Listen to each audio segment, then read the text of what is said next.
everyone wants a bit of cottage cheese, which is very strange to say.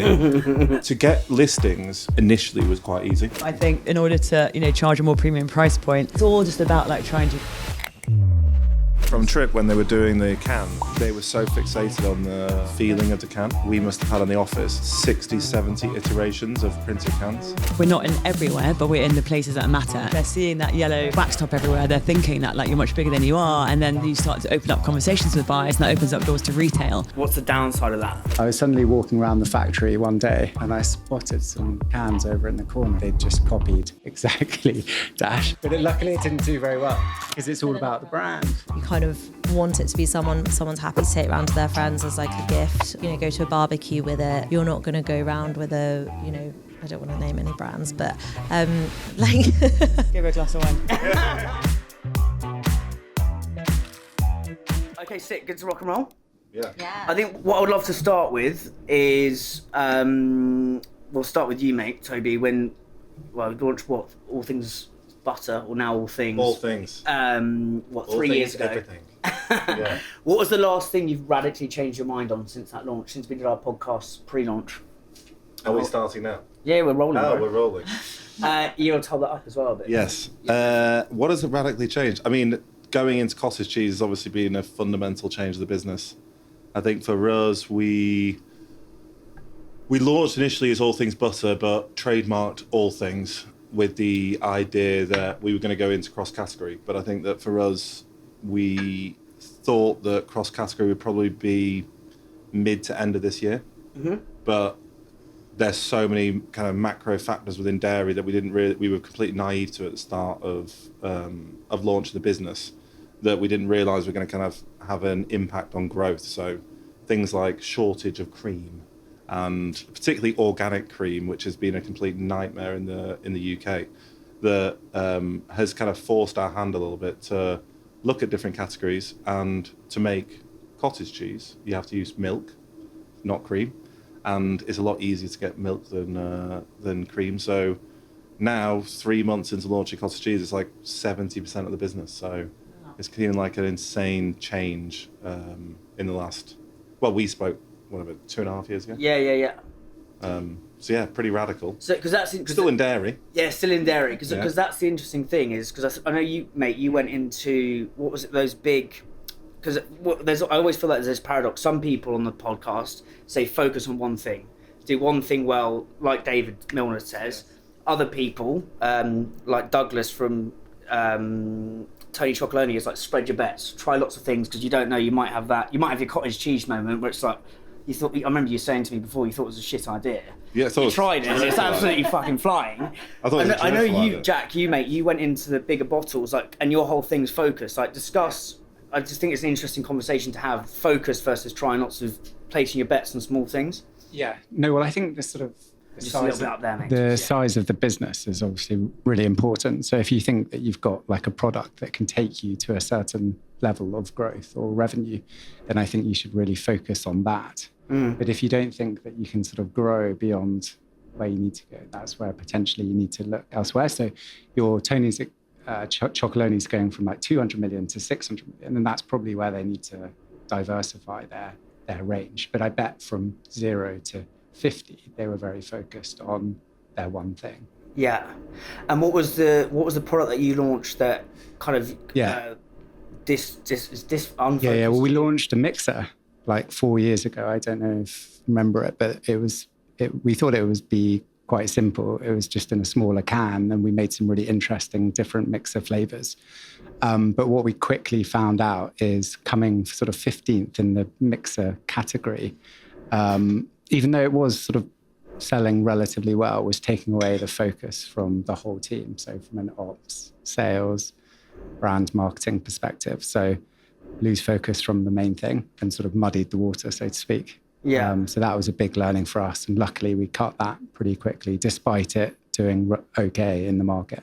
Interesting. Were you seeing cannibalization from existing buyers who just wanted, who were originally buying it as a mixer anyway, just within the space? Yeah, exactly. You're bang on there. It was people were drinking as a standalone drink, which was not what it was made for. It was made for mixing. So that was also difficult to understand. And Yeah. So we What had about to cut the it. bigger bottles? Didn't you guys go into, what was the crack with that? Well, that was us trying to be really focused on what we currently have, but it put it in a new format and situation. So we launched a 750ml glass bottle. And the idea... That's like, yeah. that's legit, yeah. And the idea was that we could sort of play in the on-trade. But what we quickly found out is that if you go into a restaurant like here at Straker's, you're not going to order 750ml of sparkling raspberry water. You're going to just ask for water or sparkling water. So in the soft drinks world, you'd have a single serve soft drink, or have something beautiful like Petivo. But you wouldn't necessarily, oh, let's all have some dash water at the restaurant tonight. So it didn't really work in the on-trade. Flo, what about you, mate? What's the last thing when did you start Pickle House? When was that? Well, it was quite a while ago now. I first started making pickle juice back in 2014, but it was quite sort of on the down low, like literally just making 6 bottles in my flat. So we've actually gone quite full circle, because obviously starting making pickle juice, I think like 10 years ago now, it was so niche. I mean, it's still niche now, but it was like super, super niche. What was the like, I want to make fucking pickle juice? What was the, I went to New York, had a pickleback, and was pickleback like a cocktail? A shot of whiskey followed by a shot of pickle juice. Nice. I should have brought some. No, I actually have your product Do in my you? house. Oh, nice. Okay, well there we go. Well, they used to do this at Black Axe Mangel, didn't they? I lived in New York for 6 years. Black Axe Mangel. And they had like a little sausage on top. Picklebacks. Yeah. Okay, I have had those. They're delicious. Yeah. Sorry. No, that's So you get it just like has this amazing flavour. Tried it in New York, came back to London, started making pickle juice and just selling. Like I was probably making about 6 bottles at a time in my flat, and then going around to different bars, being like, "Hey guys, do you want to buy some pickle juice?" And then one evening, I'd sort it into Hawksmoor in Spitalfields and spent a night sort of making cocktails with one of the bartenders there, being like, okay, what else can we put pickle juice in? And Bloody Marys were like amazing with pickle juice in. So that's when we went to launch our spiced tomato mix. And our real focus became the spiced tomato mix for Bloody Marys, just because it felt a little bit less niche than pickle juice and more people knew what a Bloody Mary was, and it just made sense. But now pickles are trending. Everyone's talking about pickles. Everyone's doing pickle juice stuff. Like we're doing pickle spritzers in cocktail bars.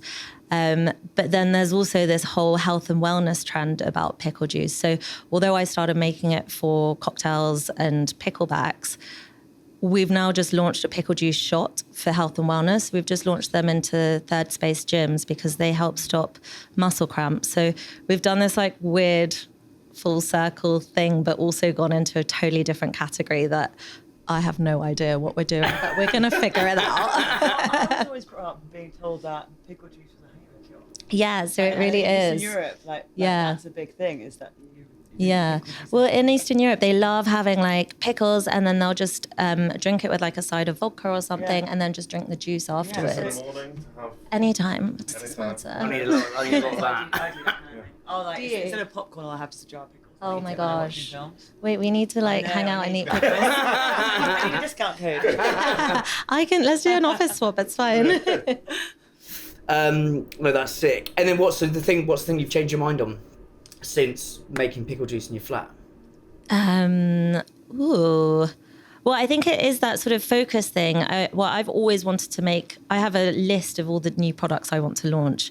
And I think it was sort of like, oh no, we have to be focused. Like the amount of investors that are just like, you've got to stay focused. You've just got to do tomato juice. You've just got to do this. But the pickle juice shot kind of happened by accident because we had all these people drinking it for muscle cramps. Like we have quite a big customer base who buy it on our website of older customers who drink a shot before bed because it stops them getting night cramps. But then we've also got athletes drinking it because it stops them getting cramps when they're on the pitch, sort of playing football or playing tennis. So it kind of felt like we have to do it because we've got the product. We just need to change the format for it. So from a marketing perspective, have you gone into sort of like more the boozy side with the Bloody Mary, and then now it's this health thing? Like, how are you not getting pulled between pillar and post? Yeah, we're sort of we're kind of just testing it out a little bit and seeing how it works. I think the Elizabeth and Harriet have been at Third Space all week doing samplings just to see what's happening, and so we're sort of just doing it slowly. It's an amazing first listing for the shots, isn't it? Yeah, they're great. They're a great company to work with. Probably the as well. same consumer, perhaps, who are going to Third Space and then go and have a beautiful Bloody Mary and Strikers. Yeah. Sick. Emma, I wanted to go to you, mate, about, I think you guys, I love watching from a distance of the geniuses at brand collaborations. Yeah. You did Ottolenghi. What is it, Café François? Yeah, Maison François. Maison François. That was our first, yeah. That was your like a first. pastis French awesome. wine. And now you've That's gone... beautiful, isn't it? It was delicious. And my mum's still got the Ottolenghi one in her fridge. She's like, she canes it when she's not caning wine. And so the new one you've got is Coco de Mer, which is just detail that, because because I think all you guys have done sick collaborations. I mean, maybe this is a path we can swim down. What is Coco de Mer for people listening, and then what's the why there? You could pick anything. Yeah, I mean, collaborations are... Well, I think there's lots of really great things about collaborations for us because we make the liquid ourselves, which is so unique. And Sam, my co-founder, is just this like Willy Wonka liquid kind of character who just kind of makes delicious things. So it's such an obvious opportunity for us to like demonstrate the craft of the product, but also to like really do storytelling in a really interesting way through the liquid as well as brands, and to kind of bolster like different, I guess, core values within our brand. So from the beginning, all the collaborations have, been about the craft, but also about bolstering something. And, our first one was actually, our second one was actually with Berry Brothers. So that was like a 3-year aged version that was aged in like... Brothers? That's, Berry Brothers. That's so cool. Yeah, it was really cool. So like, we basically aged like British apple cider vinegar. What is Berry Brothers? The oldest, It's the oldest like wine. It's the oldest wine merchant in London. Oh, And they make their own blend, like wine as well. Yeah, and if you go under, so they're just off off Pall Mall. Yeah. Oh my God! Have you done the tour? Yeah, I did the tour, and you go. Oh my underneath gosh, because it's they've got insane. this beautiful old shop. But if you go under, it's a maze of like. you feel like you're in like Dickensian London. But it's like it's like incredible. Like they basically own like half of St James. There's this like maze underneath it. But there's one bit which you probably saw as well, which was, is it Queen Victoria or Queen? Yeah. And one of the queens, Berry Brothers, cool. Like basically created like whatever how many years ago, a couple hundred years ago, an exact like doll's house reenactment of the Queen's cellar or something, and they had all these tiny bottles that are doll size. They all have the exact liquid that was in like the bottles in real life in them, and they have this in this like glass case underneath it. And anyway, it's just so much history in it, and it's like it's just a very old school it's like the ultimate kind of drinks sort of heritage brand, I guess. Anyways, that was our first one. The whole point of that was like really celebrating an aged version that didn't exist yet. So that was like really pioneering. And Ottolenghi was about pleasure and feasting and really leaning into that foodie side of the brand because, like our brand is really different in that we're not a moderation brand, we're a pleasure brand. So we're always trying to like bring that part of the brand to life through different ways. And that one was about the kind of foodie pleasure and feasting and having a merry old time around a table, which is what Ottolenghi does so well. But from there, I was like, where the hell do you go after Ottolenghi? He's like the best, the most famous, arguably, chef in the world, But I was like, pleasure and, our brand's about this intersection of craft and pleasure.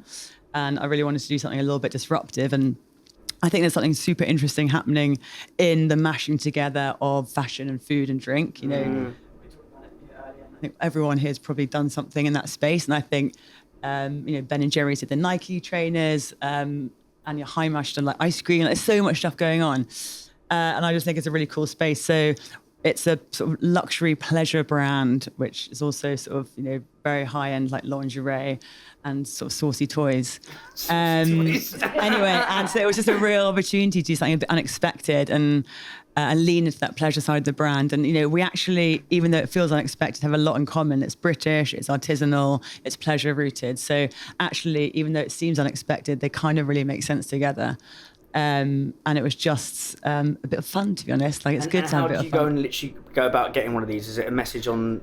Yeah, no, how do you get that done? Yeah, I mean, to be honest, it was, I just got obsessed with the idea of like doing something with Coco de Mer because I do see so many synergies, but in a way that no one else has done before. So I put together a big pitch for Lucy, who's the founder, and messaged her and connected with her on LinkedIn, and then went to meet her, and she'd never actually heard of Bativa at the time.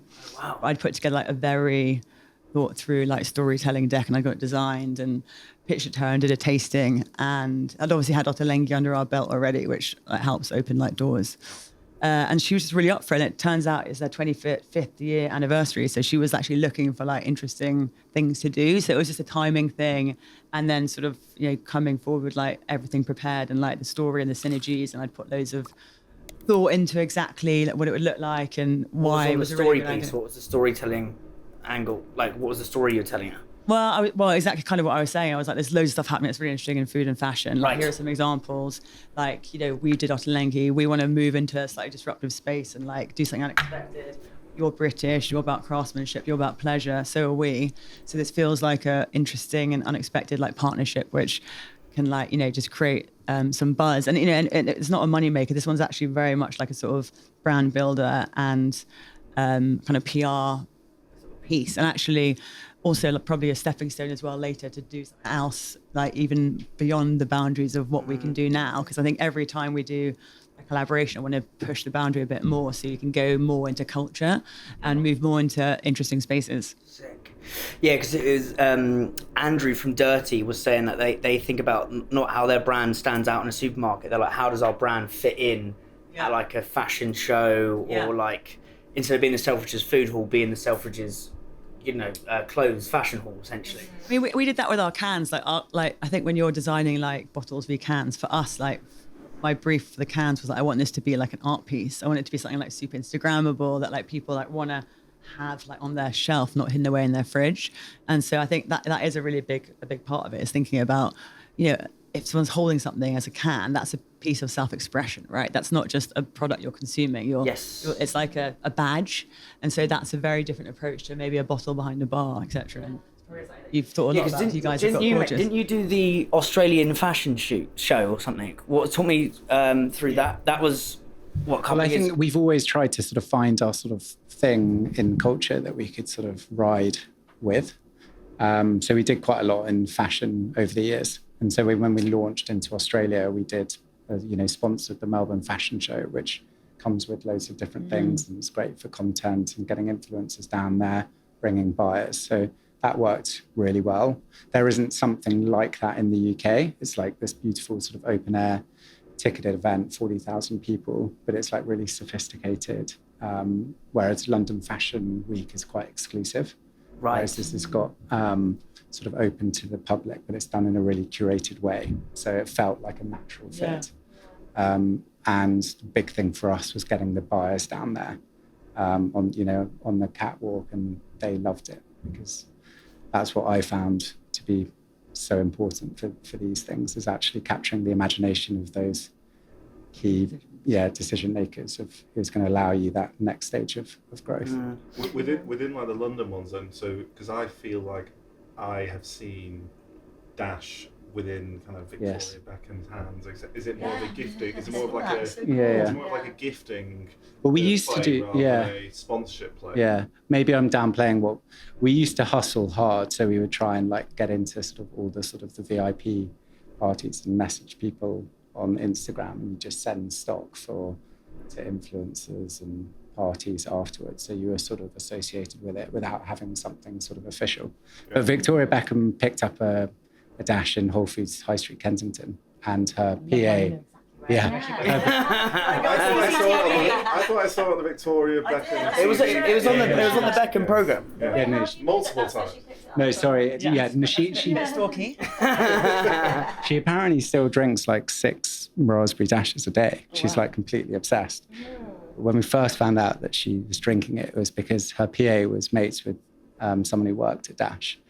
And so that her PA had told someone at Dash that she's bought it from High Street Kensington. Do you see something like that, a massive sales up spike off the back of something like that? Well, we've definitely tried to do more, like with the Beckhams over the years, and we've done sort of bespoke cans for their various parties. We call it Posh Water and all of that sort of great stuff. And so, and we've spoken to their team about doing something more substantial, and maybe in the future whether we can do some sort of collab around a flavour.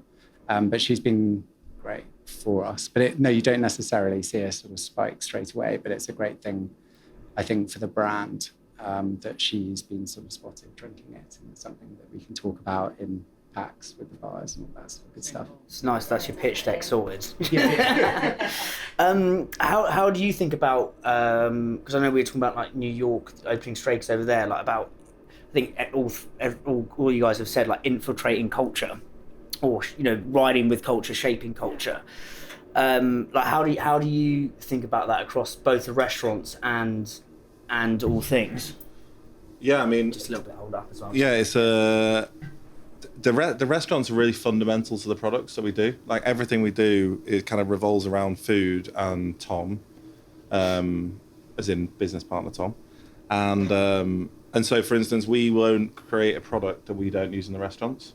So we have a restaurant up the road called Acre, which is a bit more kind of casual, and we do breakfast and things like that. So we use the cottage cheese up there. We use the butter in the restaurant here, and we also, it's a great tool to have the restaurant that when we're doing product demos or whether we're doing entertaining or anything like that, we're bringing whoever it is, whether it's an investor, whether it's a retailer, whoever it is, we bring them to the restaurant and they can try the they can try the product in kind of full swing in an environment that is very much kind of in the DNA of what we're doing genuinely as a business. And so, yeah, everything's kind of very ingrained together. And we genuinely use the restaurant a lot. Do you use it to Jack's point about getting buyers in here? Yeah, get buyers, but part of it is because like, whilst obviously it's nice entertaining people in the restaurant, but this is like me and Tom have been best friends for 23 years. Like this is we have essentially created Tom more than me. I'm very much more like commercial numbers, but I've created an environment that is like our personality. Like this is our kind of music that we love. This is the food that we love to eat. This is not my. This is very much my business partner. I didn't choose any of this, but this is like when we. This is your debauchery. Like we are obviously biased because this is our restaurant, but like this is my favorite place to eat. This is because it's our kind of food, and so when we bring people here, this is like we're bringing them to a little bit of we're kind of showing them ourselves, and then we're showing the products in it. So it's it is very intertwined, and it's incredibly fun being able to kind of give people the experience of doing it. Like I remember when we first met, because we have a mutual investor, and it was great to be able to, whenever we meet people for the first time, I love to bring them in because we give a little bit of ourselves when you see this is kind of what we're about as people, and we love to entertain, and it's an amazing asset for us. So with New York, we launched the dairy business in America in September, and Touchwood in September. But we have a listing which are hoping that we're going to launch in September, and we launched the New York Strikers in July. And so again, for us, it's like the perfect opportunity for us to entertain buyers out there, to show people what we're about as people, etc. And so, obviously, US is very different because of how many states there are, how big it is, etc. Like New York is very, very small. Compared to the entirety of the country, but it's a great opportunity for us to be able to kind of showcase the products, which we wouldn't necessarily be able to do unless we had the restaurant structure around us. How do you kind of, not going back to the focus, but managing lots of projects, because you've got the form cookware, the restaurants, very badly.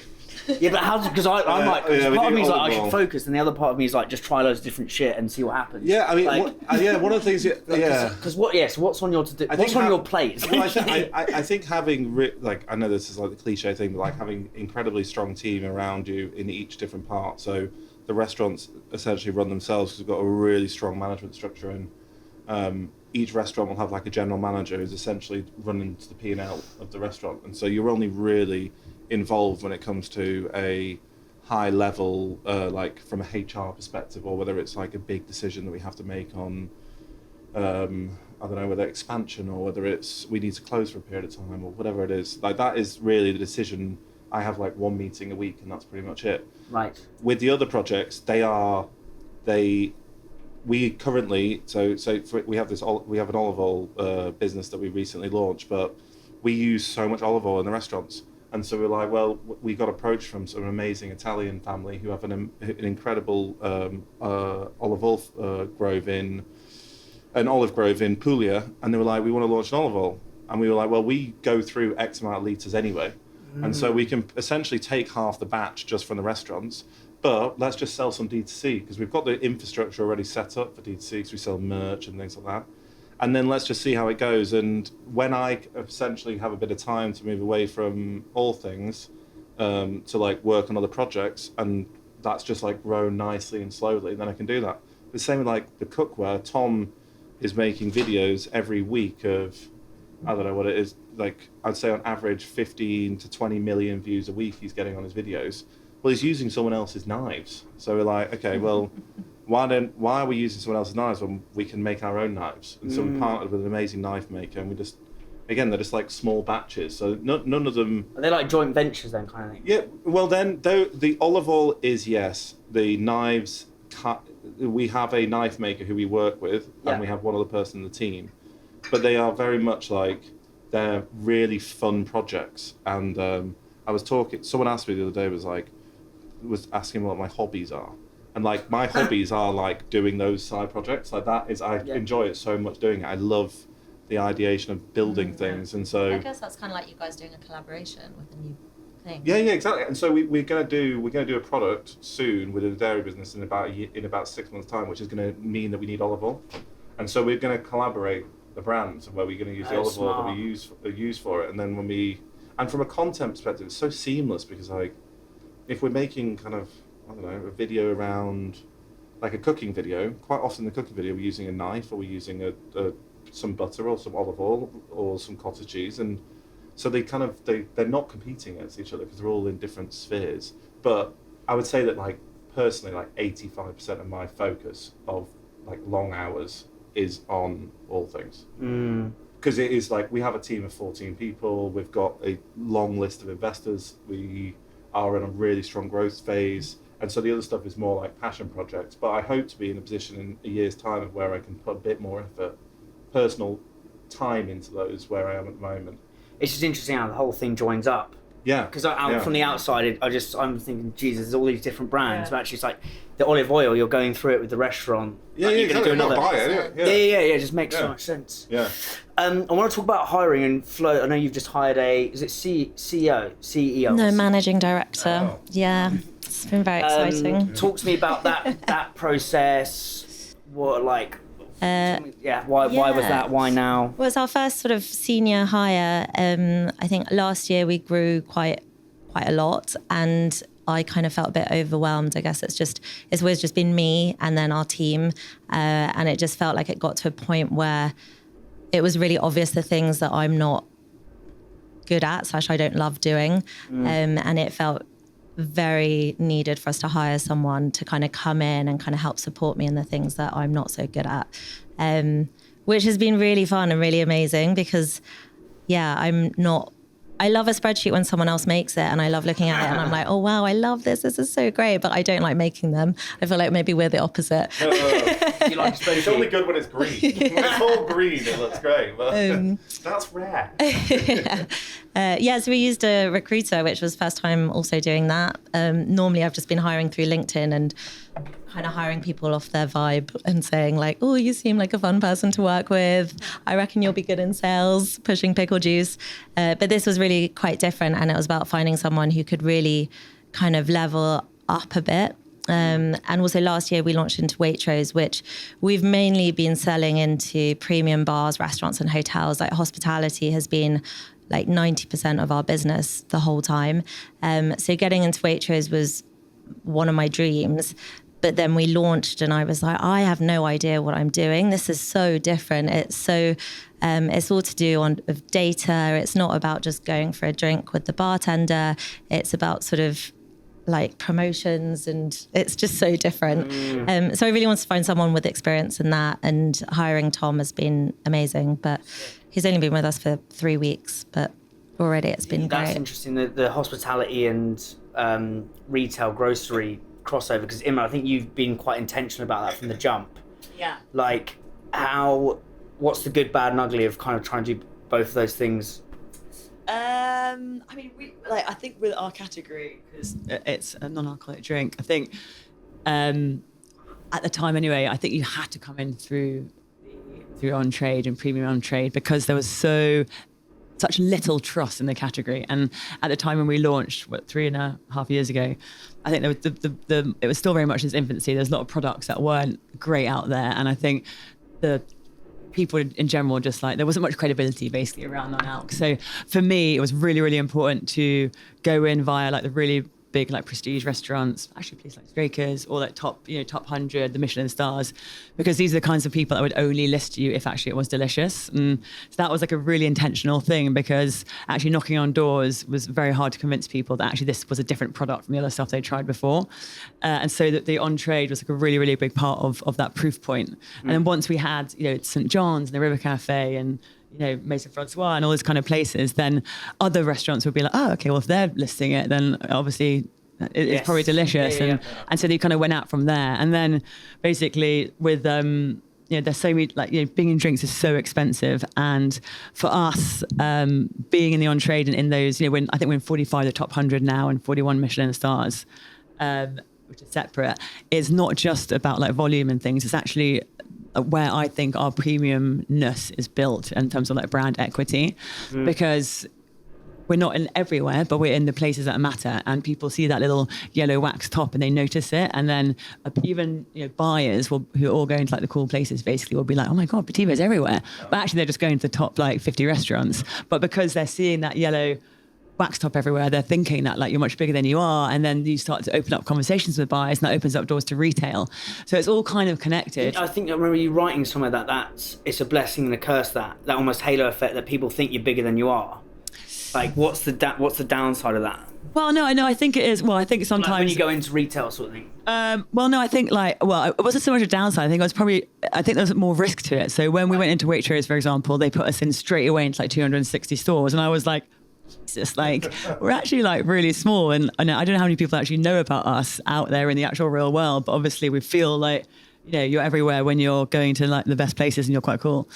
But anyway, it turns out actually it was the best thing that ever happened, because we actually ended up like way outselling what the expected rate of sale was, and that risk was paid off. But like we were in massive danger of actually that not being like that, and like we had no idea how it was going to go.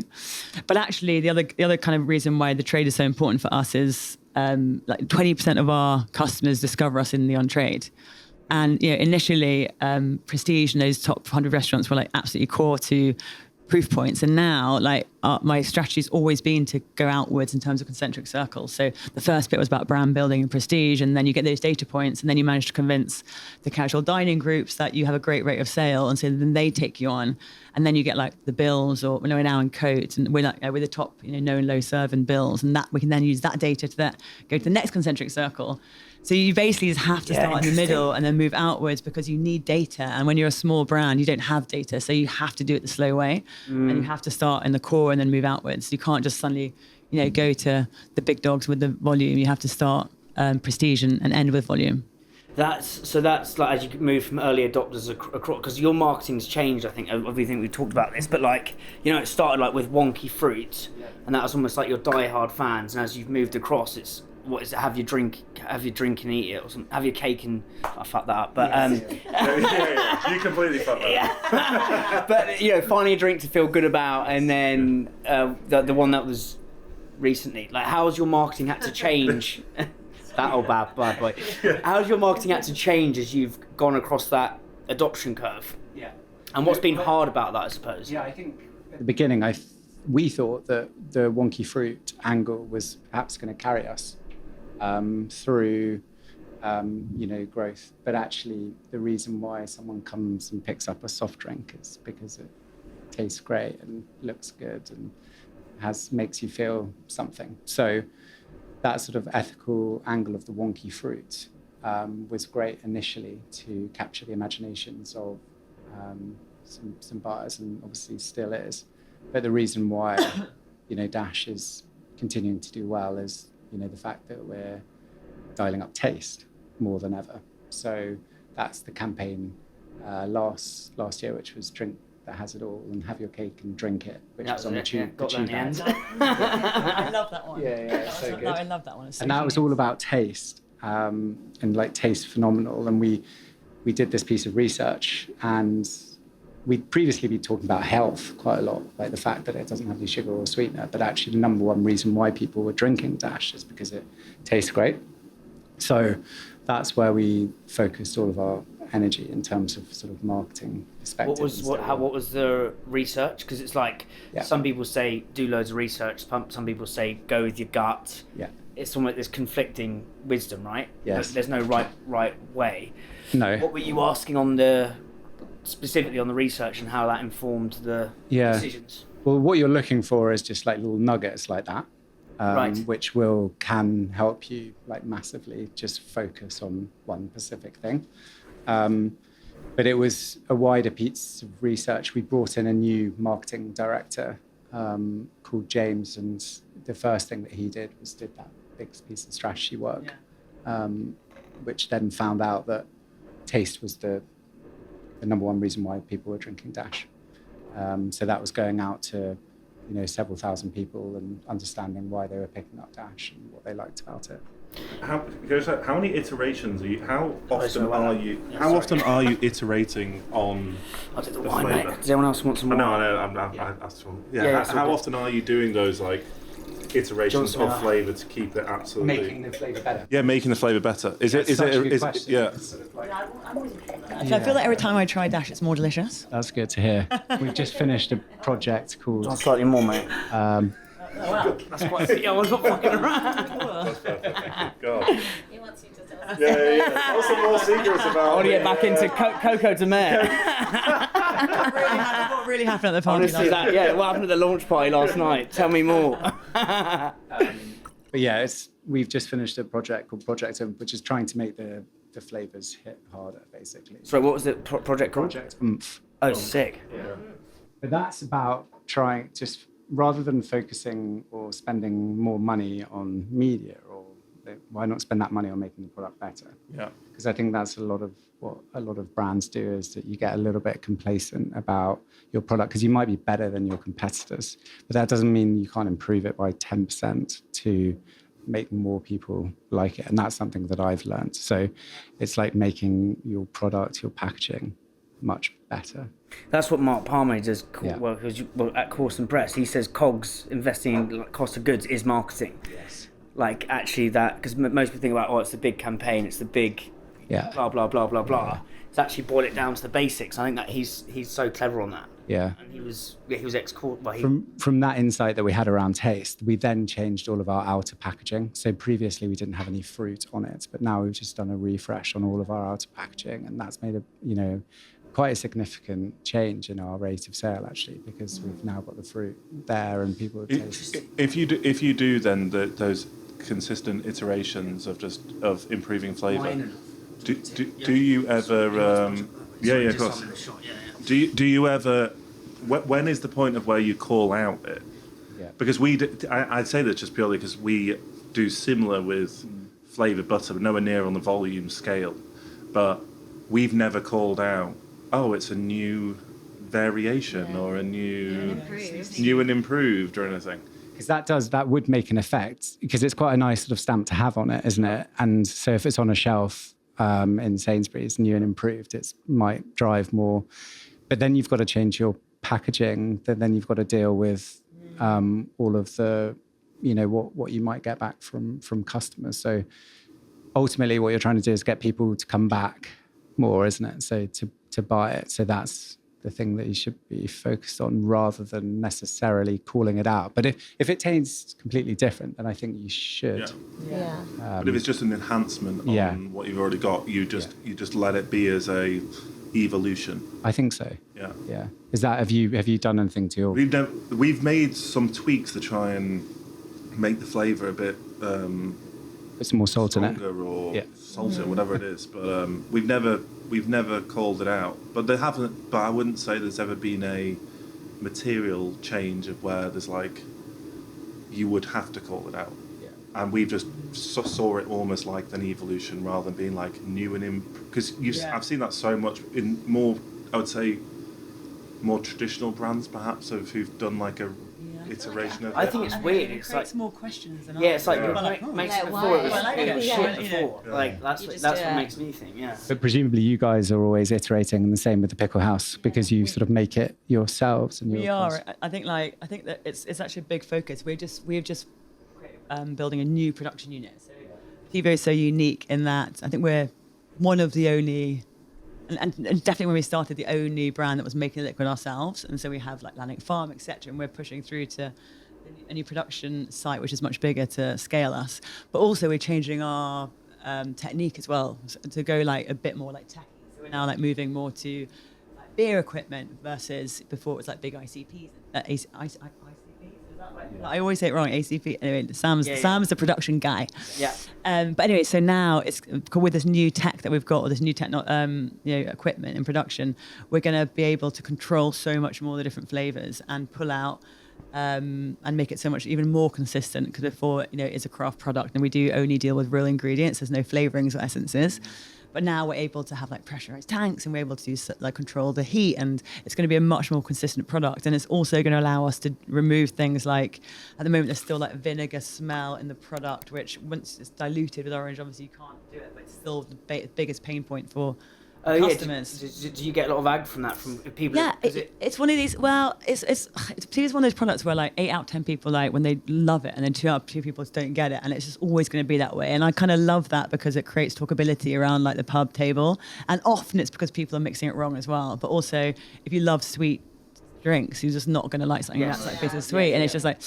But I think like. With like things like the vinegar, and it is a vinegar-based product, that's something we can remove with technology as the kind of herbs and things get better. But also, what I've also just realised is that some people are just more susceptible to vinegar than others, just genetically, which is this really interesting thing that I never thought about before. But if you know, like coriander has that thing in your like DNA.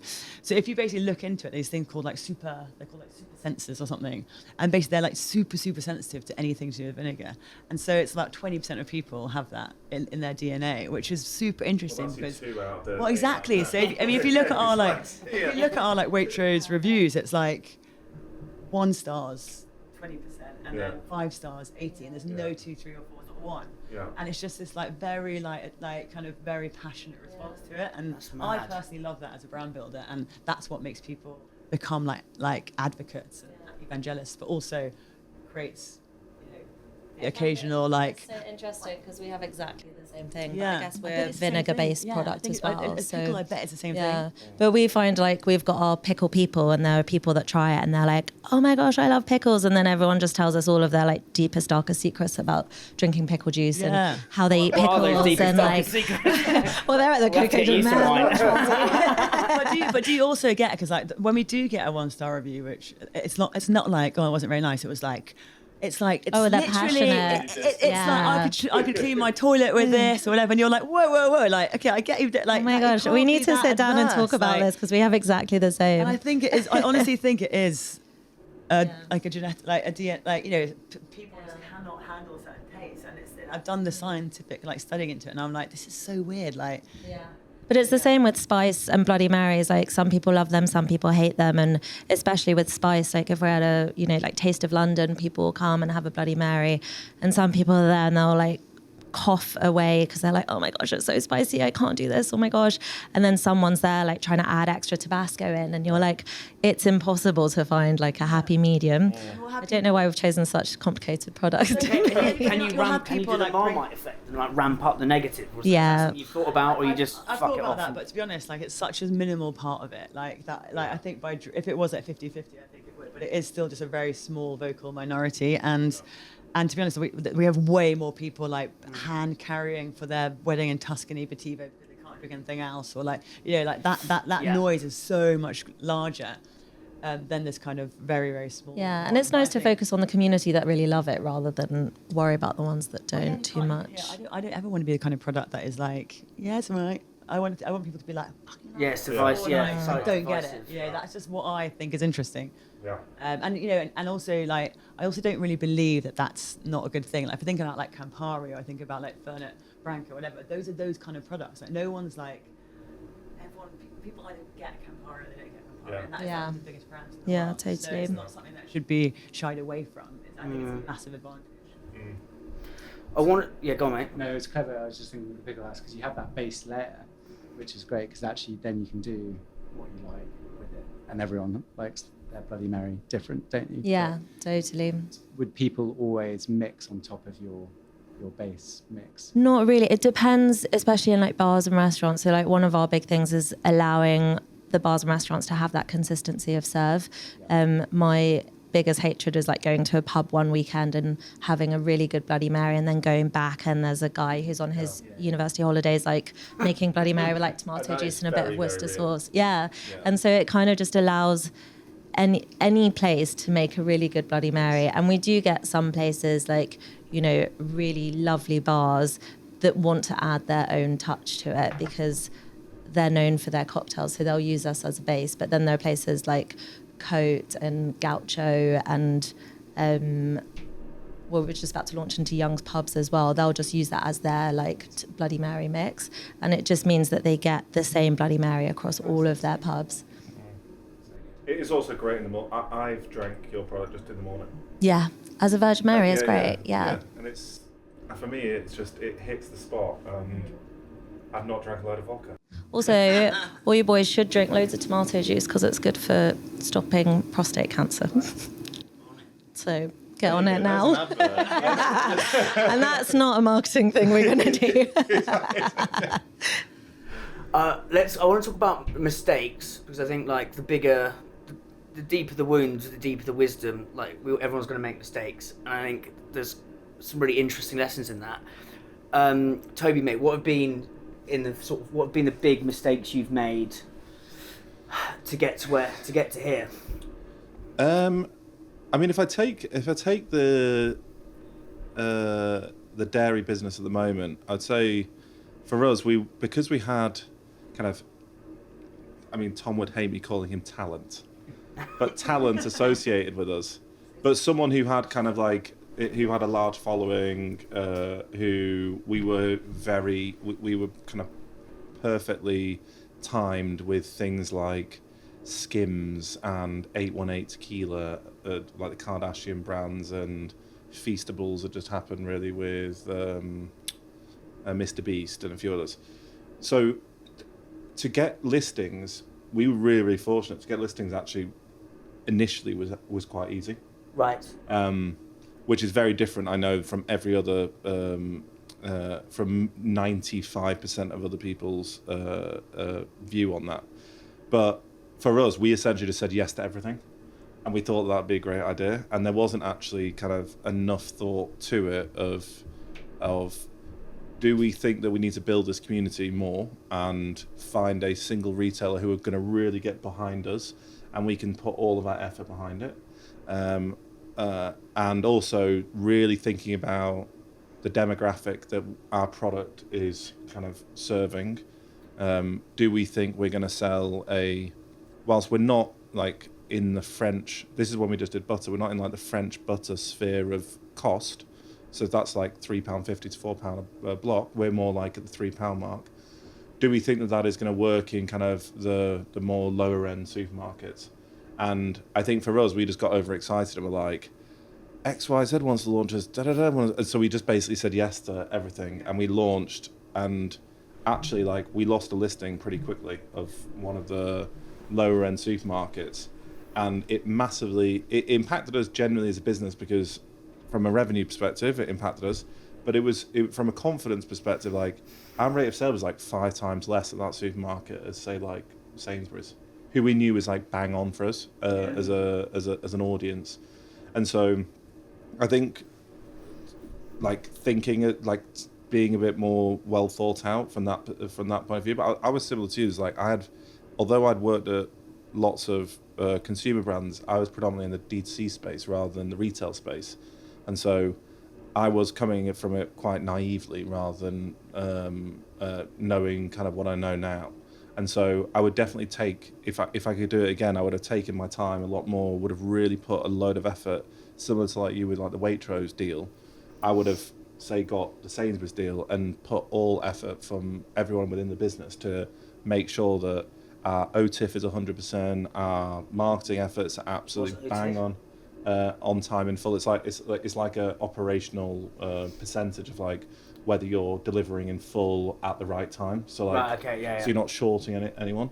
And rather there being like mixed messages, because then we built this big social following, and it's like, well, where do you go? Do you go to Waitrose? Do you go to Sainsbury's? Do you go to Asda? Do you go to Thingy? And it's like, actually, it would have been better if we just had a single place that we could send people to and really double down on that and go, rather than.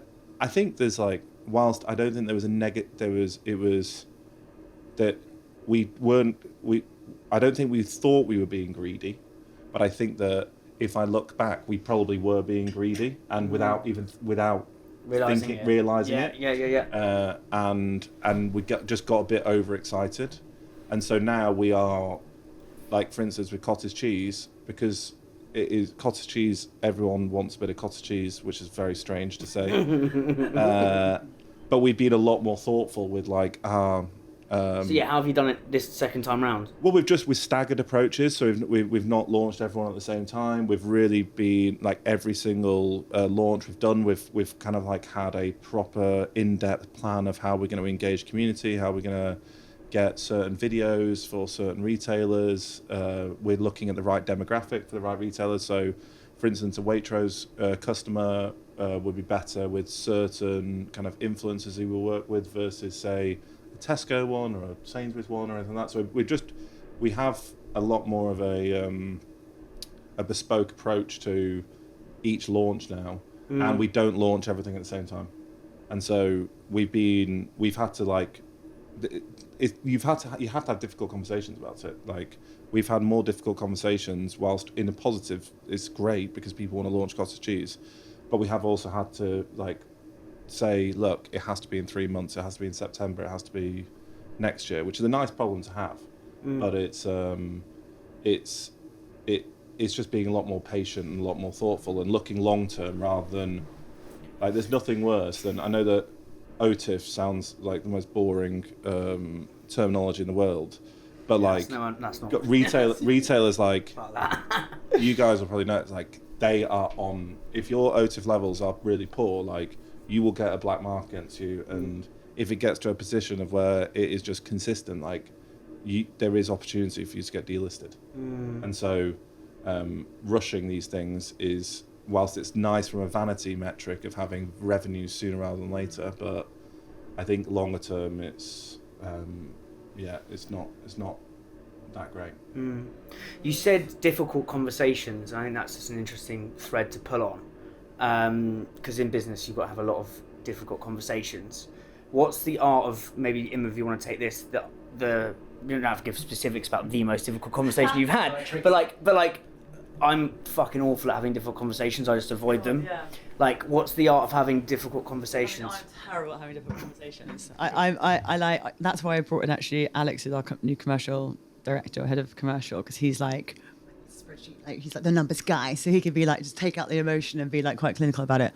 I mean, I think like just think about mistakes and how this maybe links to difficult conversations was, I think the mistake which we did recently, which I guess is kind of a difficult conversation, was I went through this whole thought about like, okay, let's change, because on our bottle it says a big sipping botanical aperitivo, and the idea behind that was like to bring the kind of bigness and the boldness and like the slurping up and sort of massiveness of it to the brand. But then I was like, okay, well, maybe, you know, we're doing really well on Waitrose. Like people love the fact that we're a British brand. We're going to lean more into that part of it. That's like, you know, we're making ourselves, we have a place, etc. Anyway, so I actually was like, right, we're going to change the front of the bottle to like British botanical aperitivo or whatever. And we actually changed it on a whole label batch, and sort of was about to sort of do this whole rebrand. It's like, we're now the British like one. Anyway, and then the Farage stuff started like kicking off basically, and it was like suddenly it was like everyone was just like flags on every roundabout, and like, you know, I was like obviously, like, being British is great, but I have no idea what being British is going to mean in like 12 months or 2 years or whatever. And if we actually like put our stake in the ground and be like, we are the British, like botanical aperitivo, there was just a bit of, it was too risky basically. And so we actually like released this like batch. It was all labeled and all that kind of stuff, but just never mentioned it and then switched back to the next batch. And so there's 12,000 bottles out there with the British Botanical Aperitivo. Oh, no, it's in someone's kitchen. But I was like, you know what, like maybe later on that's the route we can go down. But like, it's just, we massively had to backtrack on it. And that is quite awkward because, obviously I love England, love Britain, but like, it's a very like sensitive topic. But I also feel strongly that that's not the way that Britain should go. And I don't want to be in the hands of a cultural moment that I can't control. So that probably was for me like a kind of tricky situation. We just immediately just like press pause. Interesting. What about you, mate, in terms of difficult chin wags? Oh gosh. Yeah, well, it's like classic sort of British. We're not very good at having difficult conversations. But yeah, you do have to have difficult conversations, whether it's with manufacturers or people in the workplace. But I think it's like all things, as long as you can, give people sort of warning about certain things going wrong in the lead up, normally sort of make things a lot easier. We had to move. Well, I actually had a really difficult. He was sort of like a mentor. I shouldn't probably say it, but I'm going to say it. Go on, juicy. A manufacturer. Get him some wine. They had water and coffee. What else can we get out of him? A manufacturer who was making our drinks. And I was suddenly walking around the factory one day with him, and I spotted some cans over in the corner. I was like, these look a bit like Dash, but I was like, well, we haven't just done a production run. So as I looked over, and basically they just copied exactly Dash. So the same recipe, the same can. Obviously, they had an understanding of what it is. So that was very difficult. What was it called? Well, maybe I don't need to. But it was quite early on the journey, and it was right. It was keeping me up. Oh my God! Like someone's just copied you, and they can go and put it in at a cheaper price. What do they say? It was sort of, we had a difficult conversation. We ended up moving because of it. But it was just one of those ones that you had to sort of. And did they launch it, or was it? They launched it, yeah. yeah. What happened with that? But luckily it didn't do very well. Are they still around? So they're not around. Yeah. Let's talk about that, because I thought, do you know the brand Salt, S-U-L-T? Yeah. They came up, they're hilarious, Henry and Millie. But I don't know if you saw it on his Instagram, like he will literally call out people who copy them. And it was on his, I think he put it on LinkedIn, it was to the fucking T. It was a brand based in India. They have these images of, like those goggles you wear running, or like sunglasses with like water on them. They'd literally copied everything was copied, and he started calling them out. He put up the WhatsApp conversation or Instagram message, been like, called you out, blah blah blah blah blah. And actually, what's really interesting when you see the two images, they've copied literally everything to an absolute T, but the brand of just the nuance and the brand of Salt pulls through. And I know again it's kind of a wanky cliche thing, but like brand as a moat. But like, how do you think about, because ultimately loads of people will come in and try and copy you. I know Amelia's talked about this with Bold Bean, and like those people are moving into that space, but that's where brand really is that. Like, how do you think about that? I mean, Is anyone copying Bativa as well? Sorry, I'm jumping around a bit. No one. I think the thing with Bativa is it's actually quite hard to make because we don't use flavourings or essences. So I think when people want to copy something, they're probably using flavourings and essences because you can sort of do it easily elsewhere, and actually it does take a lot of like toil to make it, and I'm sure at some point it could happen, but the reason why it's got that complex taste is because it is real ingredients. So it's like, we spoke about the chicken stock theory that I always bang on about. Like if you buy like chicken stock in the supermarket, I'm obsessed. It's such a good way of expressing it. Like if you buy a chicken stock cube, it's very different from when you make your own chicken stock and you put fresh herbs in it and thyme and all that kind of stuff, and the taste experience is quite different. And so I think for people to copy Bativa, they could do it, but they would have to put quite a lot of effort in. And I think if you're the kind of person that wants to copy something, you probably can't be bothered to do it. You probably want to copy something which is a bit easier to make.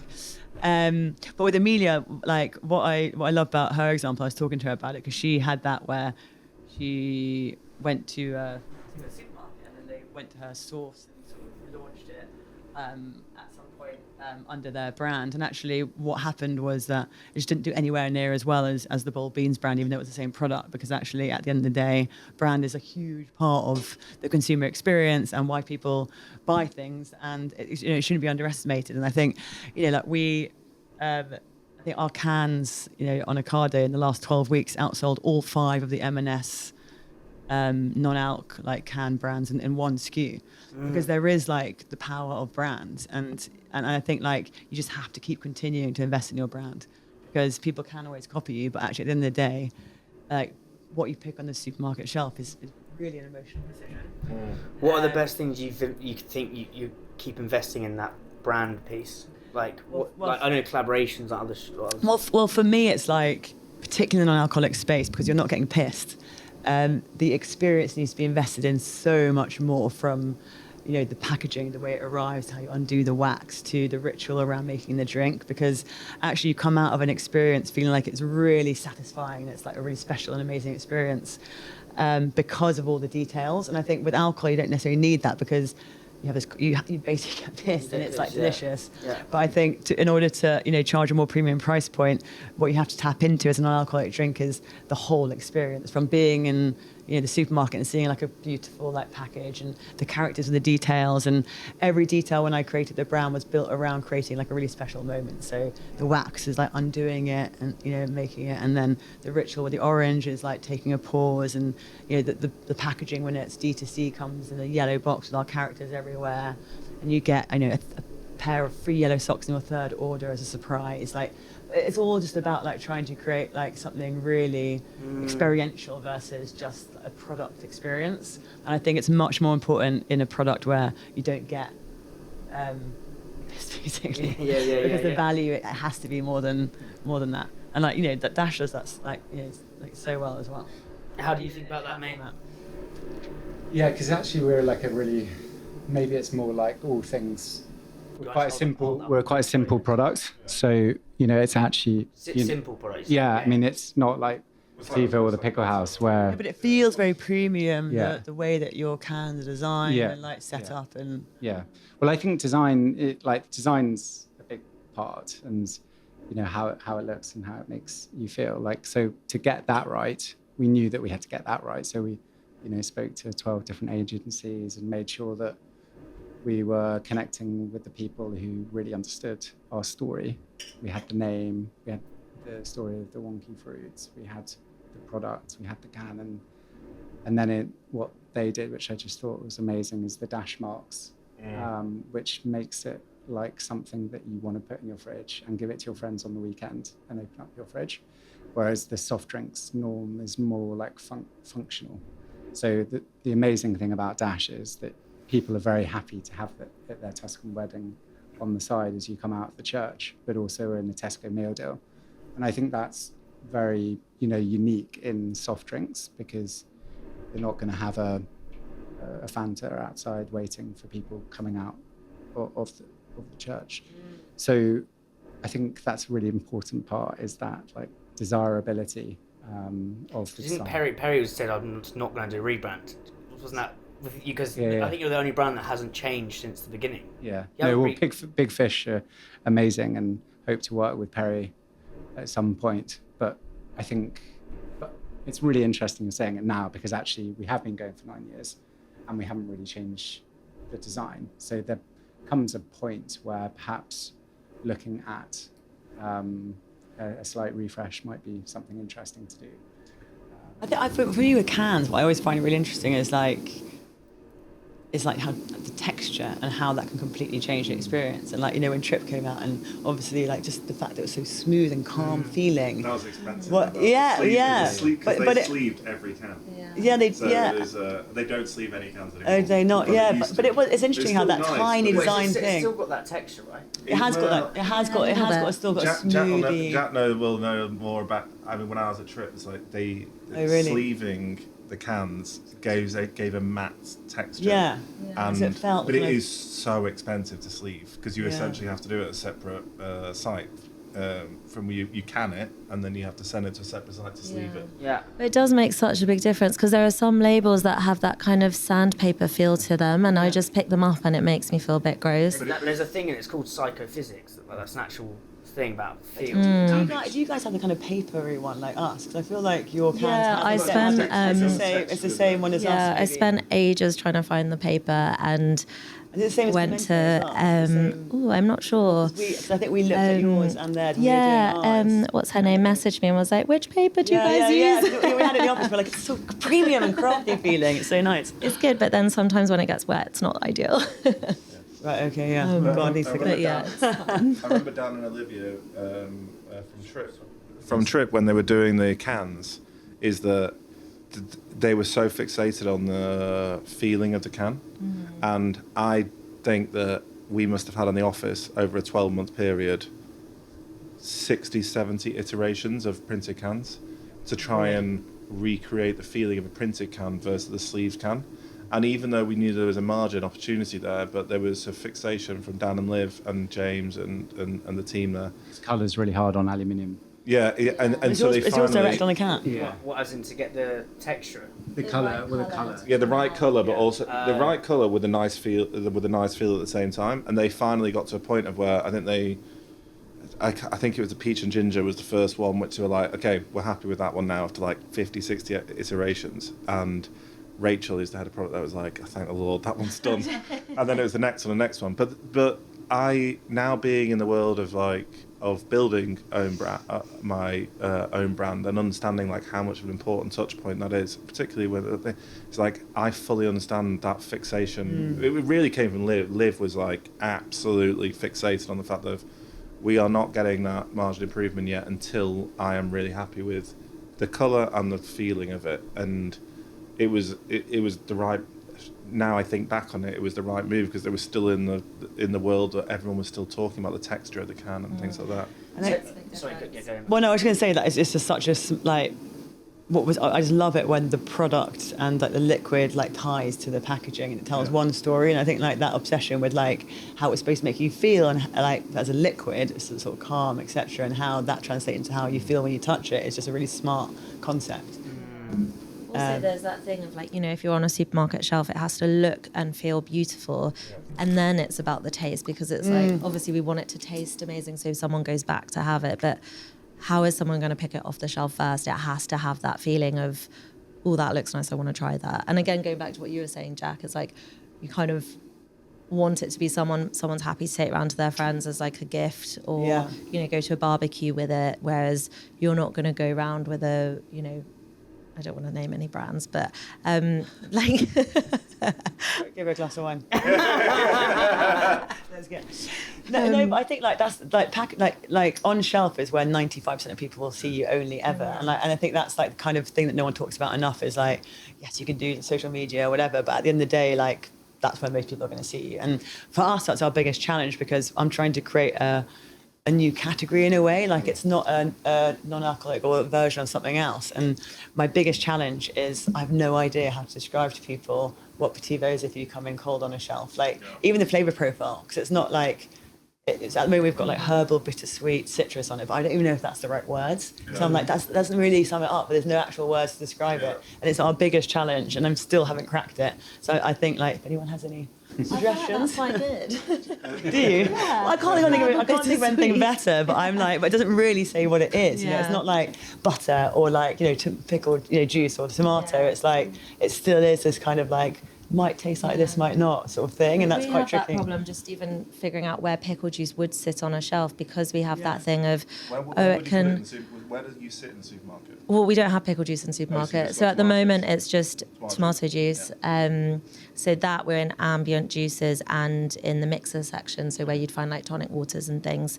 But pickle juice is like a weird one because you've got the health and wellness side where people could be having shots of it every morning to help with everything, fill them with electrolytes and all that, or you could have it as a pickle juice to add into a dirty martini, picklebacks, pickled palomas, all that kind of stuff, or you could just have it as a morning health shot. So it's sort of trying to figure out where it sits in that world. We haven't really tackled that bit yet. It's a really tricky one because we one of the kind of, I guess, mistakes that we made recently was like 62% of people that buy us have never bought another non-alcoholic product, not even beer, right? If you look at like the stats on like an Ocado, for example. Sorry, say that again. 62%. So on Ocado, like 60% of people who buy us have never bought any other non-alcoholic drink, not even non-alcoholic beer. They're just coming straight into Bativo because they're often like booze. People who drink booze, but they just see it as like a delicious drink, but not an alternative. So it's quite a unique space. So strategically, you think, okay, well, people that buy us aren't shopping the non-alcoholic section, so we need to get out of the non-alcoholic section in supermarkets in order for them to discover us. Yeah. And that was kind of the assumption you make from that stat. But actually, when we did a sort of limited edition Ottolenghi with Waitrose just for like 4 weeks in January, and we put it out of the drink section. Where did you put it? It was in like a food section. Right. Something. It was on like a shipper, but like it was like nowhere near drinks. It was, you know, like at full price and everything else was on promotion because it was Christmas. Anyway, but I basically, what came out of that was like we basically weren't being discovered at all, because even though that might be the situation, like it's just that's not the way grocery shoppers shop. Yeah. So we were like, oh, this really cool thing where we're just gonna like all these people are gonna discover us because we're like, but then they didn't even know what it was because it didn't even have like a non-alcoholic sign on it. It was like bottom shelf on a shipper in a food section, and you know, and it was a huge like missed opportunity. Yeah. It's interesting. I interviewed Al Barrett from Grenade, and he said his whole thing was getting, you know, like the health, like those health bars, fucking that aisle, whatever the fuck that is. And he said his whole the genius of that brand, or his whole fixation was moving Grenade into the chocolate fixture, so it was next to a Mars bar. But they did all these little tests saying don't put us in that like the protein aisle where all that boring shit is. Yeah, a lot more of a niche. It'd be like the back of the supermarket. Yeah, back of the supermarket. Yeah. And so he was like doing these little tests in like, I think they went into a like a small group of like independent petrol stations, and they used that as a small little test. So look, if you put us here, it will sell more. And they just basically said his whole business was pulled off that one thing. And now you go to like any corner shop, there's about 15 Grenade bars. Yeah. It's absolutely wild. Yeah. What's the I was going to ask about sort of small tweaks that have had a actually no, I'll go there in a sec. I was getting confused. Wow, okay. About Trip. So talk to me about working there. Yeah. Like you've been in the behemoth. Like what you talked quickly about, like Liv's fastidious attention to detail, but like what else are some of the principles you've taken from that? Yeah, I mean, it was a real roller coaster. I was there just over 18 months. I started as a consultant there and then ended up joining full time as the head of growth. I think the fact of Dan, Liv, and James, most people just know it as kind of more Dan and I'll have a little bit if you don't mind. Most people just think of it as Dan and Liv from like the founder story, but James, who's the MD there, who's been there also from the start, is all three of them are incredibly different, and they all bring a lot of they bring completely different qualities to the table. So like Liv, for instance, has absolute fixation on brand, particularly at the start, of exactly how you could just feel it from her, is that she had like the brand in her brain, and it was like from the touch points to exactly how it's going to look, to the marketing, to the merch.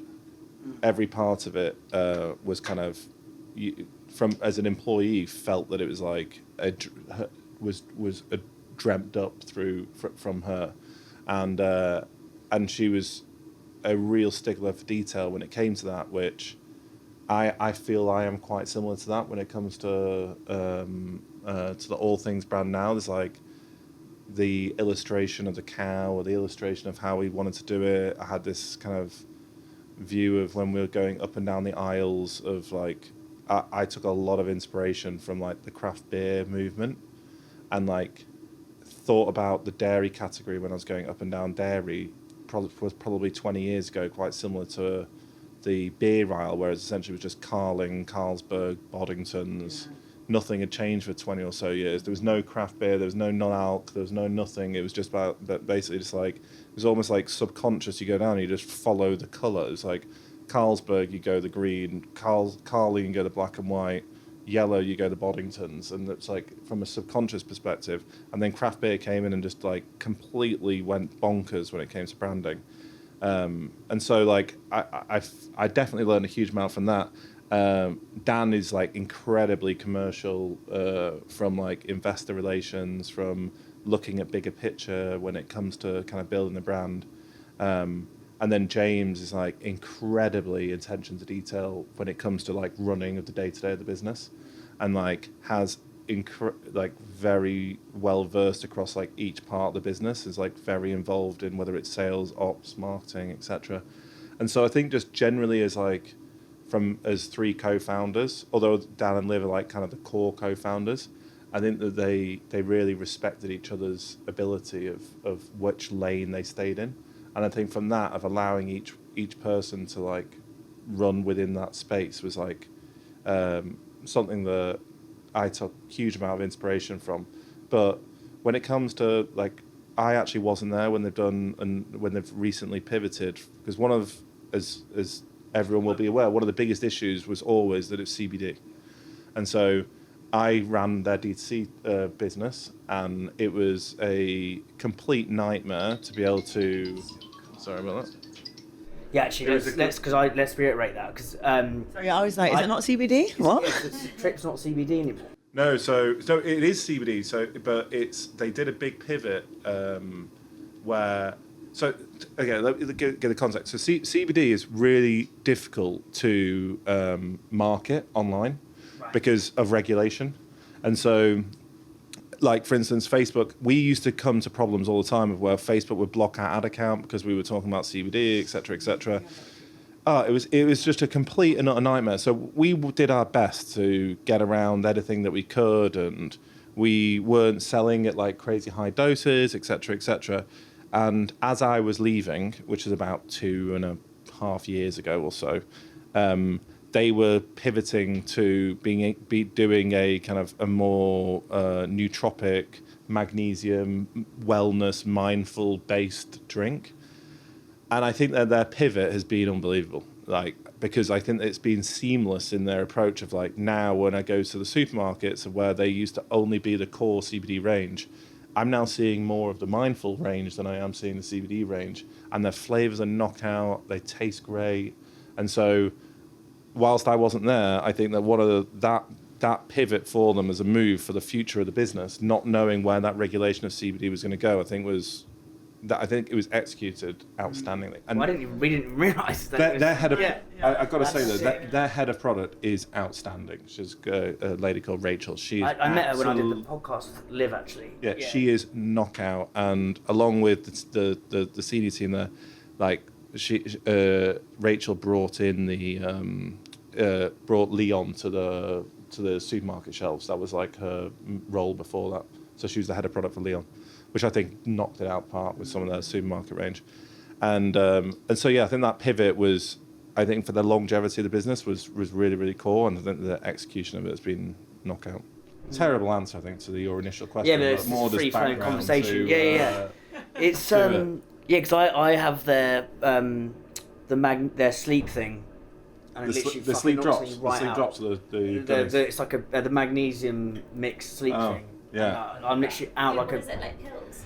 No, it's like it's in like a pink. It's like a supplement thing. You put two things in, and because I struggle to sleep, and I have that, and I'm just out like a baby. Does it work? 'Cause I'm so cynical about functional stuff. I'm like, do I feel something? Do I not? Like, I've just not bought into any functional bits in the category. I just can't get my. It's interesting with non-alc actually, with the functional aspect, because if we're not all if we're drinking less,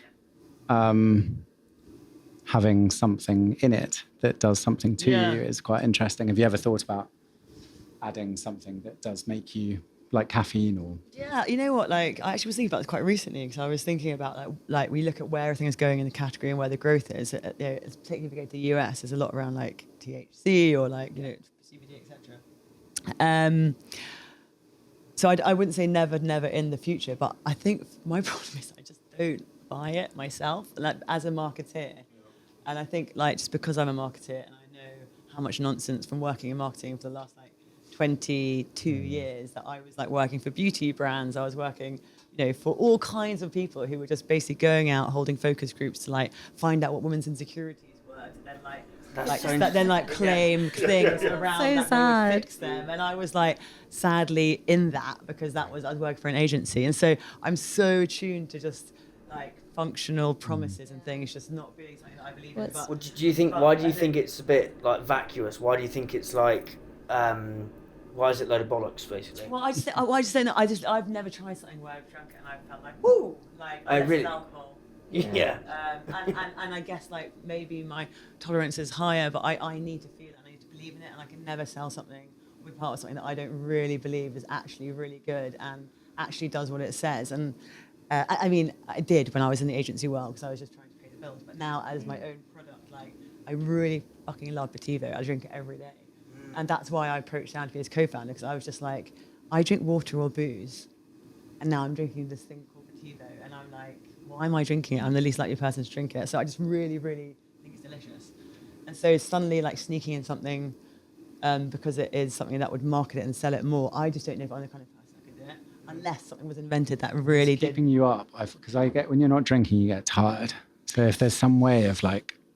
Yeah, I was reading about. Does Trip do that? What was the there's a new beer. The caffeinated beers. I was quite intrigued. I was quite intrigued by that actually, but I love the branding of that. I get sloppy as fuck. So I need some of that. But I guess I'm always boozing when I'm like if I'm out. For Dash to go into like not maybe obvious is the wrong word, but like a caffeine is interesting. A route of having a functionality to Dash, or is it? You guys have got this area now to play that is growing and in a great place, etc. Yeah. No, well, I think it comes down to like focus again, doesn't it? But of course, we sort of think about all of the different sort of categories that you could play in. And perhaps in a year or two's time, we're at a stage where you could have another layer of innovation and work in another category. But I think I often get asked why I think like Dash has cut through. And I think it is because of the simplicity of the product. So I think I'm always very cautious of, tampering with that. So it's just the water bubbles wonky fruit and people understand what's in it. And to your point about sort of fads or stuff that sort of comes and goes. If something really good came out that really, I tried it and I was like, wow, I feel really good. I'm definitely good. Yeah. As in it could be like a really interesting. Because Diet Coke, for instance, or Coke Zero, which I always think is just like remarkable, has obviously got caffeine in it, but it isn't marketed. So that's why it's addictive. So like, really? Yeah. There's so much caffeine. I've bought so many Diet Cokes. Yeah, because that's why you would see it, because you need that feeling of that buzz. But I think also like the whole Lion's Mane does actually work though. Yeah. Genuinely, Which one do you Lion's get? Mane, the dirty gummies.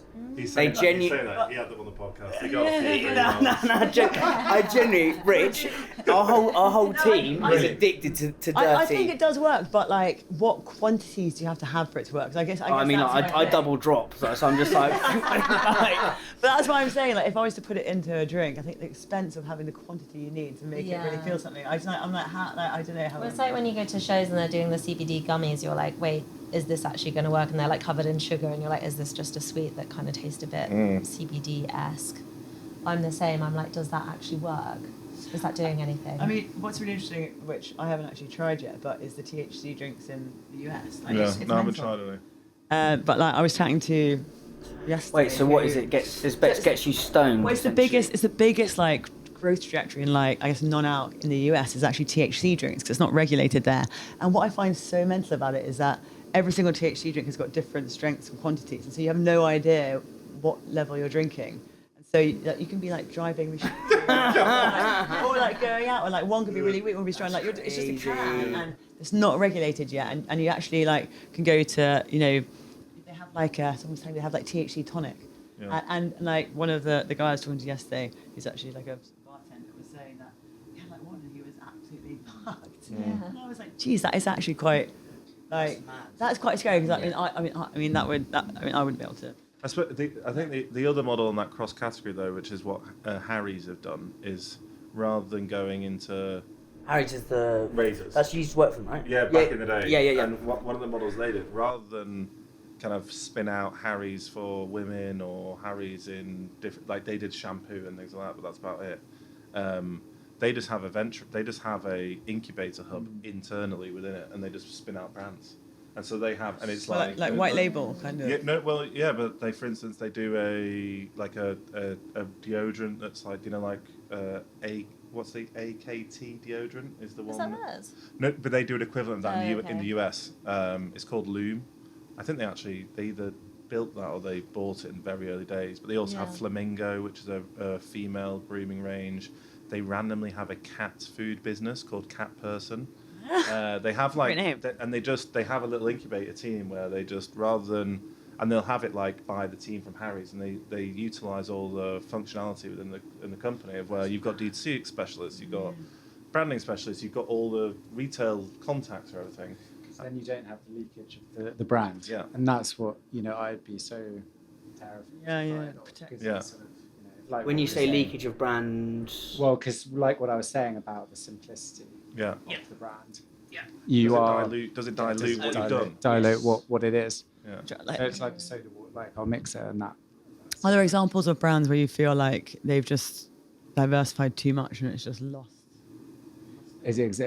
Can I think of examples of that? It's a good question, actually. I think what happens normally for smaller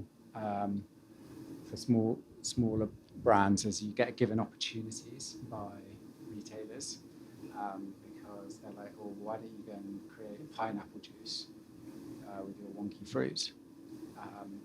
But that's when, if you start sort of listening to the retailers, it can go badly wrong. So I'm just thinking of an Australian brand that did that, and then you find out that you're spread way too thin, and ultimately you're taking away focus from the main brand. It's interesting because when you were talking earlier about like pivots that you would do, like I think when we spoke last time, I've always thought of Vetivo as like a one SKU brand. My vision was always like a spot, that kind of lighthouse moment when you go to a menu and you're like almost like an Aperol where you're like, oh, I've got Vetivo soda, great, or whatever. And actually my thinking has completely turned. Did you do a booze version? I was going to say exactly the same thing. Do you know that's how Punchy started? Yeah. Punchy was an alcohol-free and an alcohol. They wasn't the thing. As in the magnesium drink. Yeah, I mean the answer is I absolutely would, and I think like where my shift has gone now from a strategy point of view is it was always it's gonna be one product, and actually now I want to build a portfolio brand, and so I've got we obviously did the cans, which was our first kind of dipping into it. But there's also other ideas that we've got, but I think absolutely like we'll definitely do a limited edition alcohol product at some point and test the waters, because I love the idea of actually being the first brand to move from like being an on-out to out brand. Yeah, that's cool. From the beginning, the strategy has always been create a pleasure brands and a hedonistic brands, so that we have the brand stretch to do something later down the line if we wanted to. And I think there's so many different occasions that are undercatered for in the category still. So I'm really excited about it, and I think like that has been our biggest pivot. Now I'm like, oh, no, actually, there's so much cool stuff to do. But when do you get this booze to put with Vetivo? I mean, our best. You can mix. Yeah. I mean, like 1 in 4 of our customers drink it with alcohol, so that's kind of where the whole thing sort of started, because it is that very unique flavour. And I think, our best selling, so 25% of our trade accounts now sell it with alcohol in cocktails, and the biggest selling one is the white Negroni. So that's like equal parts gin, dry vermouth, Vetivo, and a bit of water.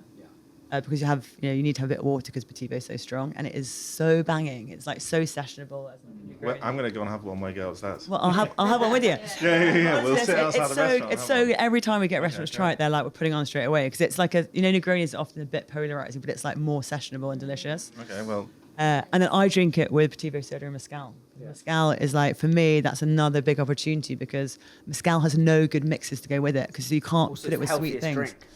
Yeah, and it's like Your hangover. Vetivo is so strong that it can like. Vetivo's I've had mezcal with pickle. Yeah, I've had it with you. Well, I think you were making me some when we were. What did I make? What, with the pickle juice? Yeah, no, with the tomato juice. Sorry. Yeah. It is, We've they're just launched really good. RTDs with the Mezcal Mary. The mezcal Mary we were having. Yeah. I mean, it's one of those like spirits which I think has just still got so much space to grow in the UK, and so few things can be mixed with it, because you can't really put sweet things with it. It has to be like really like strong stuff. I was listening to the current Coca-Cola CMO, and all categories and brands are different in my opinion. But he was talking about an 80-20% rule on innovation. So 80% of your sort of brand and your sort of product and how it looks and feels stays similar, and then you innovate like 20% of it. An example that they were talking about with Coca-Cola is they tried to do a Coca-Cola Energy and take on a new category, I think sort of 5 or 6 years ago. But if you look at their true like successful innovation, it's Coke Zero, which is basically making a male version of the Diet Coke, which we all sort of know. So I think that's a really good example of like keeping sort of close to your core, and it will be different in all different sort of categories. But that's something that sort of struck with me. Well, that's what Giles Brooks says about when they exited Innocent. They built all those veg pots. And when they sold it to Coca-Cola, they were like, we're not interested in the veg pot. So that was like a £12 million business. So they gave that to Bowl. They gave it to Paul. Paul, yeah. And so they... My fellow Mancunian. Great guy. Yeah, he took that business from... Because he was one of the first employees. He was number 3 employee, Paul. Yes. And that was the business that he did the veg pots, and they essentially let him kind of... Yeah, let him have it, yeah. And they're doing great. And Bowl, I think, is wicked, right? And they've gone into like the RTD, no, not RTD. What those things are a bit like Huel, which is a bit blasphemous to say, but like... Yeah. Meal replacement drinks, that's it, yeah. But you look at like a Pippa Nut, like they've done an amazing job, and they've got so many different SKUs now. So I'm just like... But that's really because the love category is small because they have to innovate to get more growth, because the peanut butter category is only so big and there's lots of competitors. So for them, in my opinion, and I don't know, but presumably they want to continue their amazing growth. So maybe nuts is like the thread, I don't know, but like it's just I just see them in so many different formats. Whereas with us, good. our headroom is so big because of it being a soft drink, and we know that we can go so much more sort of growth. Until we've maximised that growth, we potentially will be foolish to look at other categories to try and bolt on. What about going international, like more? Yeah, well, I was about to say international being sort of one of the sort of we've definitely sort of made some mistakes. Yeah, to detail, because you were in Australia. You're still in Australia? Yeah, no, we are, but we have had to sort of scale back operations there, which was like a big move for us. So that's why I was interested, Toby, how it's going in the US with retail. Yeah, I mean, for us, it's more, we are a British product. And in the US, in dairy in the US, rightly or wrongly, gets a pretty bad rep. And so the largest dairy business in the largest butter brand in the US is actually, second largest of the entire of the US is Kerrygold. It's Irish butter. Yeah, nice. And so we are not taking cottage cheese over there because you can't. You would have to fly it over. Okay. And they already make pretty good cottage cheese over there, like Good Culture, just recently been bought by El Catterton, and they make a great product. But from a butter perspective, there is essentially Kerrygold and then a lot of US brands who are, in our opinion, not great. And so for us, we think there is an opportunity for a kind of a medium premium British butter brand, because Britain has good connotations over there when it comes to quality.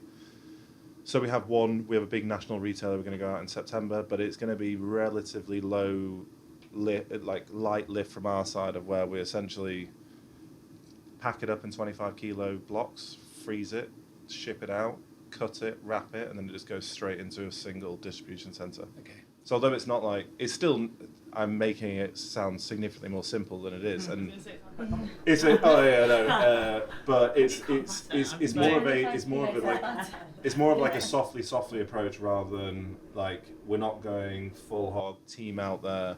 See how the brand resonates, and if the brand resonates really well, it's almost like a test of how the All Things brand works out there. And if it works great, then it'd be like, okay, do we have enough money in the bank to go and be able to actually invest a bit more money and do a JV with someone, maybe with a dairy farm, of where we can make cottage cheese, or like, it's very much like we got presented this opportunity. It was a no-brainer to be able to do it. And Tom, we're very fortunate, business partner Tom, his audience is over 50% of it is US. Really nice. So that's why we're doing the restaurant in the US. What about all like tariffs and stuff? Yeah, so Trump's tariffs have been interesting. So they've varied. So they were up at 20%, now they're back at 10%. So essentially, sadly for the US consumer, they're essentially on the price. They're just having to pay whatever the margins are pretty thin out there, especially with dairy because it's a commodity. Yeah. But it's a 10% differentiation at the moment, but who knows where it's going to go. It's just a bit of a I don't know if you guys have ever done the US or any of you guys have ever done the US, but one of the weird nuances with it is like there are so many middlemen. Yeah. It's insane. Oh my God, like everyone wants everyone wants a piece of the pie. You've got to have money aside for like litigation and like we are learning a lot. Even and we're not even launched yet, and we're already like having to put some money aside for like retainers for lawyers just in case someone sues us for a claim on pack or something, and we just have to settle. And you're doing it in the right way because you've got the restaurant launch as a restaurant launch. Yeah, it will have you've got the restaurant launching, and then you can have the butter there, and you've got Tom who's already got a following, so that's great. Like we launched onto United Airlines last year, which was huge for us, and we're manufacturing in America because being B Corp, we didn't want to like ship everything across, and because the volumes were so big, we were like, okay, let's manufacture here. And although it's been it's been an amazing journey and it's been huge, in a way, like we kind of thought like, I thought, oh yeah, we'll be on United Airlines, everyone will try it. But no one in America knows who we are. So they're like, who is this pickle house? Like, what are they? Yeah. And we get so many people messaging us being like, this is delicious, where can we buy it? But then so many people are so loyal to other big brands in America, like Mr. and Mrs. T, which is kind of like a Sunny Delight version of tomato juice. Not that I'm putting it down. No, I love Sunny Delight, but it's just a totally different thing. No, 100%. No. If you're buying a Diet Coke over a different product, it's just so different. And I think for me, it's it was, again, it's that kind of shiny thing of like, oh my gosh, look at this volume, it's going to be amazing. But actually, it's kind of taken our focus away from the UK. And I think in hindsight, it was a great thing and it's been an amazing opportunity for us.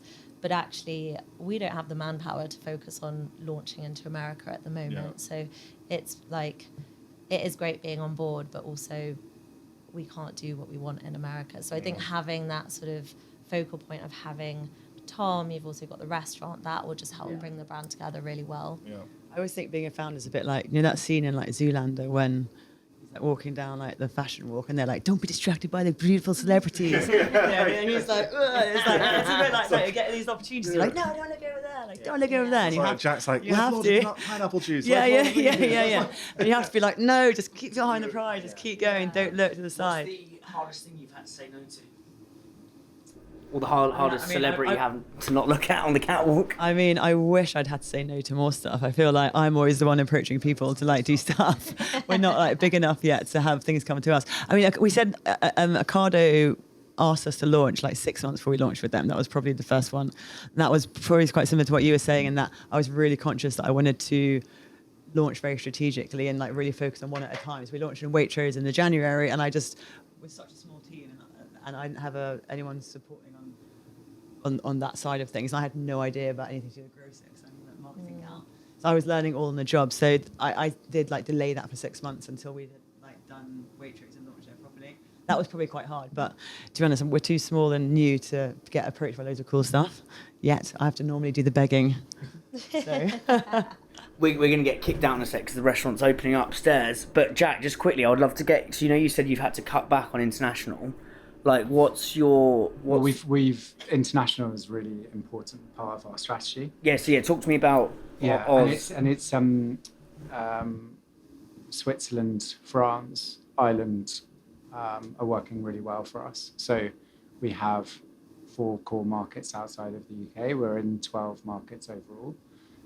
I think over the last 3 years, we've scaled back from about 25, 30 markets down to 12. And now we've got 4 key core markets outside of the UK.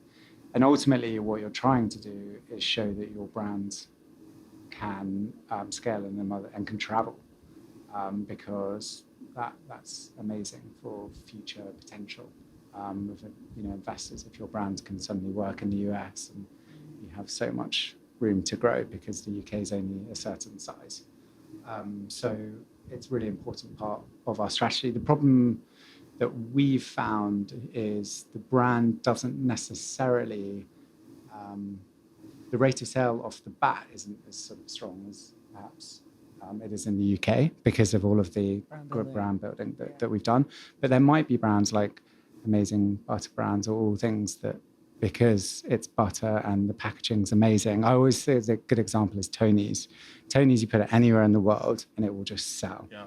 So, or like a pizza, like Krosnolika will go and launch in a new market, and because of the packaging, the price, the product, it can just sell. Whereas I think some other products take more time to really get going, and that's where it's sort of difficult because it does take, you have to be really patient basically and make sure that you launch with the right people, because we've definitely sort of kissed a few frogs over the years with international distributors. Have you built an international team in London, or do you have people on the ground across the it's a bit of a mix. So we have someone full-time in France, and then we have a small three-man international team in the UK who have sort of 2 markets sort of each, and that's what they sort of focus on. And like, what's the split of England versus like the rest? Yes. I think we're still 85% UK. Okay. That's still, that's 15% is still pretty decent for export. But it's definitely not easy. No. We have to wrap that up, guys, because we have an event upstairs. Yeah. I think it launched. Everyone turns up in 25 minutes. We could have gone on for ages. That was sick, though. Thank you so much.